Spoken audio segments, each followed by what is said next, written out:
Hello दोस्तों, आज हम एक बहुत ही बेहतरीन ज़ॉम्बी मूवी के बारे में बात करें जो कि वन ऑफ मेरा फेवरेट ज़ॉम्बी मूवी है। तो मूवी में हमें एक हंसते खेलते परिवार को दिखाया जाता है, starring Brad Pitt as Gerry Lane and Mireille Enos as Karin Lane, जो कि अपना ब्रेकफास्ट एंजॉय कर रहे थे। फिर वो सभी निकलते हैं बच्चों को स्कूल छोड़ने, लेकिन वो एक बड़े ट्रैफिक जाम में फंस जाते हैं जहाँ सारी गाड़ियाँ ट्रैफिक क्लियर होने का इंतजार कर रही थी। तभी सामने एक बड़ा ब्लास्ट होता है और सब डर जाते हैं। एक पुलिस ऑफिसर आते हैं और गैरी से कहते हैं कि वो अपने गाड़ी के अंदर ही रहे। तभी ऑफिसर को एक ट्रक टक्कर मारता है और वो ट्रक गाड़ियों को टक्कर मारते हुए आगे बढ़ रहा होता है, जिससे गैरी को अपने गाड़ी को बाहर निकालने का रास्ता मिल जाता है। गैरी अपनी गाड़ी को तेजी से भगा रहा होता है, लेकिन तभी एक एम्बुलेंस उनके गाड़ी से टकराता है। सीट बेल्ट पहनने के कारण उनकी जान बच जाती है। वो गाड़ी से बाहर निकलते हैं और देखते हैं कि लोग चारों तरफ भाग रहे थे, ज़ॉम्बीज़ लोगों पर हमला कर रहे थे और हम देखते हैं कि एक इंसान को ज़ॉम्बी काट लेता है और बस 12 सेकंड में ही वो इंसान भी ज़ॉम्बी बन जाता है, जिससे गैरी देख लेता है और अपने फैमिली को एक दूसरे गाड़ी में बिठा देता है। वो शहर से बहुत दूर निकल जाते हैं, लेकिन जेरी की बड़ी बेटी एक अस्थमा पेशेंट थी और बहुत डर गई थी, जिससे उसकी सांसें फूलने लगी थी और उसका इनहेलर उनके गाड़ी में ही छूट गया था। जेरी गाड़ी में पानी ढूंढता है, लेकिन उसे पानी तो नहीं मिलता, पर उसे एक गन मिल जाता है। वो कैरिन से कहता है कि वो पहले फार्मेसी जाएंगे, फिर वो आगे बढ़ेंगे, जिसके लिए उन्हें वापस शहर जाना होगा। इस बीच उसे टेरी का कॉल भी आता है, जो कि जेरी का पुराना दोस्त होता है और वो उसे बाहर निकालने का बंदोबस्त करता है, लेकिन उन्हें बस कहीं रात गुजारना होगा क्योंकि हेलीकॉप्टर दूसरे दिन नहीं आएगी। वो एक स्टोर में पहुंचते हैं और अपने जरूरत के सामान जैसे कि खाना, पानी और उनके बेटी की दवाइयाँ भी लेते हैं। लेकिन जब वो बाहर आते हैं, वो देखते हैं कि उनकी गाड़ी वहाँ नहीं होती। वो देखते हैं कि कुछ अपार्टमेंट में अभी भी लाइट्स जल रही थी और वो उसी ओर ही जाने का फैसला करते हैं। रास्ते में ज़ॉम्बीज़ उनके पीछे पड़ जाते हैं और वो अपार्टमेंट को अंदर से लॉक कर देते हैं ताकि कोई ज़ॉम्बीज़ उनके अंदर ना आ पाए, पर वो ज़ॉम्बीज़ उसे तोड़ देते हैं और अंदर आ जाते हैं। जेरी कुछ ज़ॉम्बीज़ को मार भी देता है, पर वहाँ बहुत सारे ज़ॉम्बीज़ होते हैं। वो ऊपर भागता है और जेरी सीढ़ियों में बहुत सारे सामान गिरा देता है, जिससे ज़ॉम्बीज़ आगे नहीं बढ़ पाते। वो देखता है कि उस अपार्टमेंट में एक परिवार पहले से रहता था। वो अंदर चले जाते हैं और दरवाजा पूरी तरह से बंद कर देते हैं। वो फैमिली उन्हें पूछती है कि क्या वो भूखे हैं और वो उन्हें खाना भी देते हैं। जेरी रेडियो ऑन करता है, जिसमें न्यूज़ आता है कि वायरस पूरे शहर में फैल चुका है और बताया जाता है कि अपने पास 3 या 4 हफ्तों तक चलने के लिए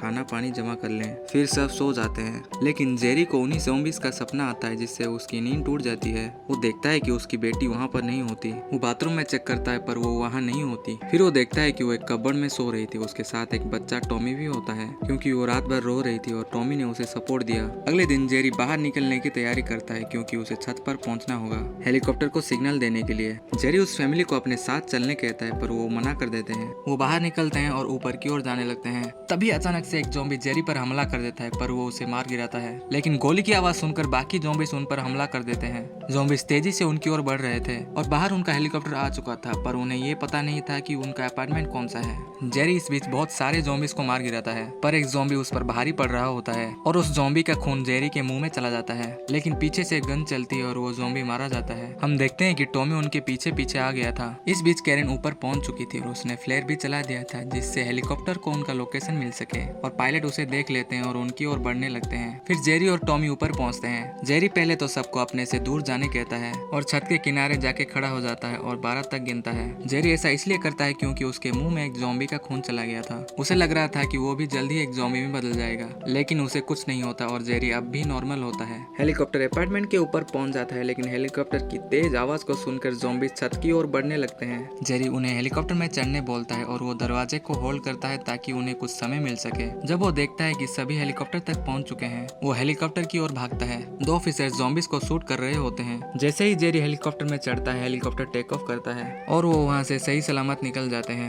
उन्हें वहाँ से बहुत दूर समुद्रों के बीच लाया जाता है, जहाँ बहुत सारे नेवीज के शिप होते हैं। हेलीकॉप्टर लैंड करता है और वो बाहर आते हैं। जेरी अपने दोस्त टेरी से मिलता है। वो उन्हें उनके कमरे में लेकर जाता है। फिर टेरी और जेरी के बीच बातें होती है। वो पहले बताता है कि वायरस कहाँ से शुरू हुआ। उनके पास कुछ दिनों पहले साउथ कोरिया से एक ईमेल आया था, जिसमें ज़ॉम्बीज़ वर्ड का मेंशन किया गया था और उनका मानना था कि अगर उन्हें इस वायरस का ओरिजिन यानी कि उन्हें ये पता चल जाए कि ये वायरस कैसे शुरू हुआ, तो ये इसका वैक्सीन बना सकते हैं। फिर हमें डॉक्टर फैसबैस दिखाए जाते हैं, जो कि एक वायरोलॉजिस्ट यानी कि जो वायरस पर रिसर्च करते हैं। वो चाहते हैं कि जेरी डॉक्टर फैसबैस को साउथ कोरिया लेकर जाए ताकि वो इस वायरस के बारे में पता लगा सके। जेरी मना करता है। वो बताता है कि वो अपने फैमिली को छोड़कर कहीं नहीं जाएगा, लेकिन शिप के इंचार्ज जेरी से कहते हैं कि इस शिप में बस उन लोगों को रखा जाता है जो कि कुछ काम करते हैं या कुछ पर्पस सर्व करते हैं। अगर उसे अपने फैमिली को बचाना है तो उसे वहाँ जाना होगा। वो अपने फैमिली से मिलता है और उन्हें प्रॉमिस करता है कि वो जरूर वापस आएगा। जाने से पहले वो कैरन को एक सैटेलाइट फोन देता है, जिससे कि वो बातें कर सकते हैं और वो साउथ कोरिया के लिए निकल जाता है। जब वो लैंड करते हैं, उन पर कुछ ज़ॉम्बी ज़ॉम्बीज हमला कर देते हैं, जिसे देखकर डॉक्टर फेसबैक डर जाते हैं और प्लेन के अंदर भागने लगते हैं। लेकिन पानी के कारण उनका पैर फिसल जाता है और वो कुछ इस तरह गिरते हैं जिससे वो खुद को ही शूट कर लेते हैं,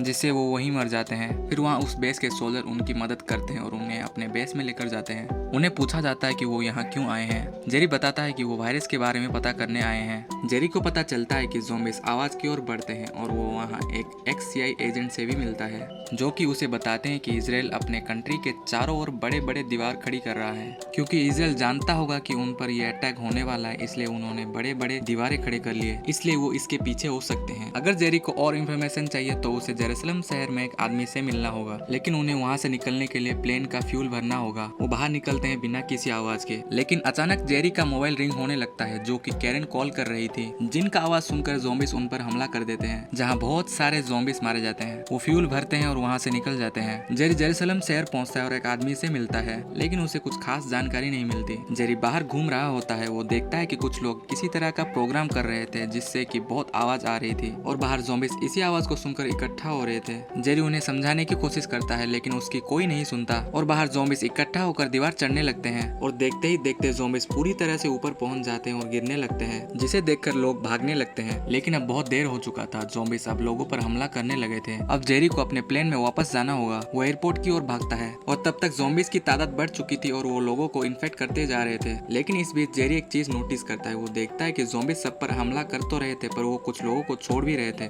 जैसे कि एक बच्चा जिसके बगल से बहुत सारे ज़ॉम्बीज गुजरते हैं, लेकिन उसे कोई छूता तक नहीं। इस बीच जेरी एक फीमेल सोल्जर की जान बचाता है, उसके हाथ को काटकर, क्योंकि उसके हाथ पर एक ज़ॉम्बी ने काट दिया था। उस सोल्जर का नाम सेगन बताया गया है। वो एयरपोर्ट पहुंचते हैं, लेकिन उनका प्लेन वहां से जा चुका होता है। वो देखते हैं कि एक दूसरा प्लेन एयरपोर्ट पर होता है। वो उसे रोकते हैं और अंदर चले जाते हैं। प्लेन सही सलामत टेक ऑफ कर लेता है। प्लेन में बहुत सारे लोग होते हैं। जेरी सेगन का फर्स्ट एड करता है और उसे क्लीन करता है ताकि उसे कोई इन्फेक्शन ना हो जाए। जेरी उन लोगों के बारे में सोच रहा होता है कि क्यों ज़ॉम्बीज उन्हें कुछ नहीं कर रहे थे, और तभी उसे कुछ समझ आता है और वो टेरी को कॉल लगाता है और उसे ऐसे लोकेशन के बारे में पूछता है जहाँ की वैक्सीन बनाए जाते हैं और वो एयरपोर्ट के नजदीक हो। टेरी उसे एक लोकेशन देता है और पायलट से बात करता है और उसे ऑर्डर देता है कि वो उन्हें वहाँ ड्रॉप कर दे। टेरी के बहुत ही हाई पोस्ट पर होने के कारण पायलट को उसकी बात को सुनना पड़ता है। प्लेन में सब सो रहे होते हैं, लेकिन प्लेन में एक ज़ॉम्बी बंद होता है जो कि एक पैसेंजर को काट लेता है और इस तरह प्लेन का एक पूरा सेक्शन ज़ॉम्बीज में बदल जाता है। जेरी ये सब देख लेता है और सबको शांत रहने बोलता है और वो बैग्स, ट्रॉलीज इन सबको इकट्ठा कर कर एक दीवार खड़ी करता है ताकि ज़ॉम्बीज उनकी आवाज को ना सुन सके। लेकिन जल्दबाजी में एक इंसान से एक बैग नीचे गिर जाता है, जिससे कि ज़ॉम्बीज उनकी ओर हमला कर देते हैं।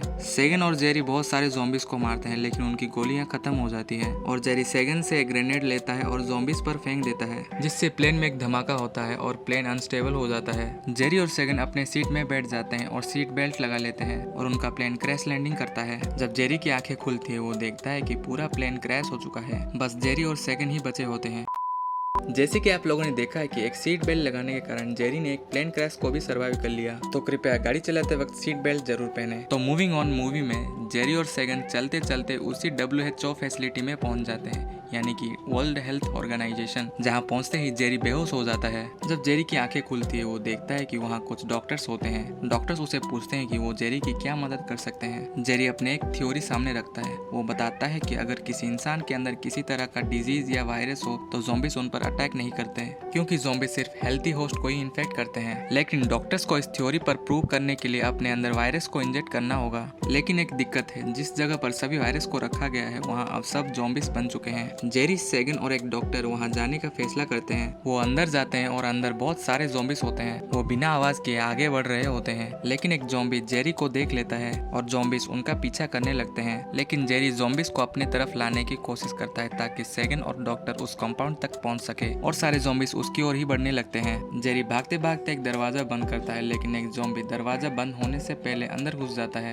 जेरी उसे एक मेटल रोड से मार डालता है। सेगन और डॉक्टर के पीछे ज़ॉम्बीज पड़ने की वजह से वो वापस लौट जाते हैं, लेकिन जेरी अब भी अंदर ही होता है। जेरी उस कंपाउंड तक पहुंच जाता है और अंदर से दरवाजा बंद कर देता है, लेकिन अब उसे ये पता नहीं कि उसे कौन सी वायरस को लेना होगा, इसलिए वो कुछ वायरस को एक बॉक्स में जमा करता है। लेकिन एक ज़ॉम्बी उसके दरवाजे पर आ जाता है। अब जेरी को अपने अंदर वायरस को इंजेक्ट करना होगा, लेकिन उसे ये पता नहीं कि कौन सा वायरस उस पर कैसा असर करेगा। वो सोचता है और वो डॉक्टर्स को बताता है कि वो अपने फैमिली को बहुत प्यार करता है और एक वायरस अपने अंदर इंजेक्ट करता है और इंतजार करता है। फिर वो बाहर जाने के लिए तैयार होता है। जेरी दरवाजे को खोलता है और वो ज़ॉम्बी बिल्कुल उसके सामने आ जाता है। लेकिन वो ज़ॉम्बी जेरी को कुछ नहीं करता और जेरी उसके बगल से निकल जाता है। फिर जेरी एक ड्रिंक लेता है और जानबूझकर आवाज करता है और ज़ॉम्बीज उसकी ओर ही बढ़ने लगते हैं, पर उसे कुछ नहीं करते, सब उसके बगल से ही निकल जाते हैं। अब जेरी डॉक्टर्स को सारे वायरस दे देता है, जिससे कि डॉक्टर्स एक स्टेबल वायरस बनाते हैं ताकि इंसान उसे इंजेक्ट कर सके। अब वैक्सीन को चारों ओर भेजा जाता है। जेरी अपने फैमिली के पास पहुंचता है और उन्हें वैक्सीन दिया जाता है। जेरी अपने परिवार से मिलकर बहुत खुश होता है और ये मूवी यहीं खत्म हो जाती है।